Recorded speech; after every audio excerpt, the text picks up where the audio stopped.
Question to কি দিয়া আছে find the largest among these is তিনটা আমাৰ ভ্যালু দিয়া আছে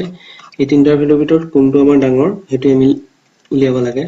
গতিকে এটো কৰিবলৈ যাওঁতে আমি কি কৰিব লাগিব আমি প্ৰথমে দি থোৱা গিটা লিখি লওঁচোন এটো দিয়া আছে তিনটা ধৰণে লিখি লম আমি প্ৰথমে এটো লিখি ললো নেক্সট এটো আৰু তাৰপিছত থাৰ্ড এটো সো তিনটা লিখি লোৱাৰ পিছত আমি কি কৰিম এটাৰ যেটো জেনাৰেল ফৰ্ম নেক্সট ইটো ফৰ্মুলা লৈ যাম তো 4 পাৱাৰ কি হ'ব 1/3 2 পাৱাৰ কিমান হ'ব 1/2 আৰু 6 পাৱাৰ কিমান হ'ব 1/4 এটা ইয়াত বস্তু চাব লগিয়া যে এনেকৈ যদি থাকে আমি ক'ব নোৱাৰিম ইয়াৰ কোনটো ডাঙৰ আমি উলিয়াবলৈ অতি কষ্ট হ'ব বা সুবিধা নাই এনেকুৱা উলিয়াৰ তো আমি কি কৰিব লাগিব আমি ইয়াৰ পাৱাৰবোৰ সেম কৰিব লাগিব তো পাৱাৰবোৰ সেম কৰিবলৈ আমি কি কৰিব লাগিব আমাৰ যেটা দিয়া আছে ইয়াত ভ্যালু আছে যেনেকৈ 4 এটা 2 আৰু এটা 3 এই তিনটা ভ্যালু লম 4 3 2 এহেতৰ কি উলিয়াম আমি এলসিএম উলিয়াবলৈ আমি কি কৰিম প্ৰথমে 2 ডিভাইড কৰিম 2 গুণ 4 2 গুণ 2 2 গুণ 2 3 1 মানে 2 গুণ 4 4 গুণ 12 সো ইয়াৰ আলটিমেটলি আমাৰ এলসিএম টো হৈছে 12 গতিকে আমাৰ 4 টো কিমান বনাব লাগিব ইয়া 12 বনাব লাগিব 2 টো 12 বনাব লাগিব আৰু 3 টো 12 বনাব লাগিব সো তো কি কৰিম আমি 6 পাৱাৰ থাকিব 1/4 মাল্টিপ্লাই তলত 3 মাল্টিপ্লাই কৰিব লাগিব ওপৰটো 3/3 মাল্টিপ্লাই কৰিব লাগিব একে ধৰণে 2 to 1/2 মাল্টিপ্লাই 6 অৰ্থাৎ 6/6 এ মাল্টিপ্লাই কৰিম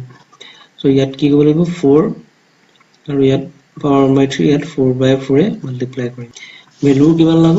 যে 4 power 4/12 equals to year value love 2 power 6/12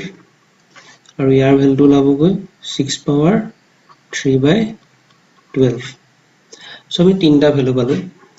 value কিটা কি 6 পাৱাৰ 3/12 আৰু এটা পালো আমি 2 পাৱাৰ 6/12 আৰু এটা পালো আমি 4 পাৱাৰ 4/12 সো এটো কৰিবলৈ যাওঁতে কি লিখিব পাৰিম আমি ইয়াত আমি এনেকৈ লিখিব পাৰো যে 4/4 পাৱাৰ 1/12 এই সেকেন্ডটো আমি এনেকৈ লিখিব পাৰো 2 পাৱাৰ 6 হোল পাৱাৰ 1/12 আৰু এটো আমি লিখিব পাৰো 6 কিউব হোল পাৱাৰ 1/12 আৰু ইয়াৰ ওপৰত 3 টো ইয়াত মাল্টিপ্লাই হ'ব ভিতৰত মাল্টিপ্লাই হ'ব ইয়াৰ ওপৰত 6 টো ইয়াৰ ভিতৰত মাল্টিপ্লাই হ'ব আৰু ইয়াৰ ওপৰত 4 টো ইয়াৰ ভিতৰত 4 ত মাল্টিপ্লাই হ'ব ঠিক আছে তো কি হ'ব 6 কিউবৰ মাল্টিপ্লিকেশন টো কিমান হ'ব 216 অৰ্থাৎ 6 into 6 36 আৰু তাৰ লগত 6 এ মাল্টিপ্লাই কৰিলে 216 হোল পাৱাৰ 1/12 2 পাৱাৰ 6 কৰিলে আমি ইয়াৰ ভ্যালুটো পাও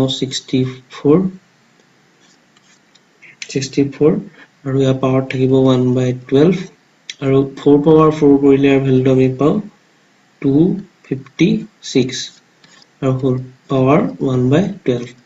এতিয়া চাবলৈ গলে ইয়াৰ আটাইতকৈ লাৰ্জেষ্ট ভিতৰত থকা নম্বৰ কোনটো হয় 256 আৰু আটাইতকৈ স্মলেষ্ট হ'ব 64 গতিকে আমি ইজিলি ক'ব পাৰিম যে 4 পাৱাৰ 4/12 অৰ্থাৎ যেটো আমাৰ ভ্যালু আছে কিউব ৰুট অফ 4 এই কিউব ৰুট অফ 4 টো আমাৰ আটাইতকৈ ডাঙৰ হ'ব তো লাৰ্জেষ্ট টো হৈছে 256 পাৱাৰ 1/12 আৰু ইয়াৰ ভ্যালুটো কিহৰ সৈতে সমান হয় কিউব ৰুট অফ 4 ৰ সৈতে সমান হয় গতিকে আমাৰ লাৰ্জেষ্ট হ'ব এইটো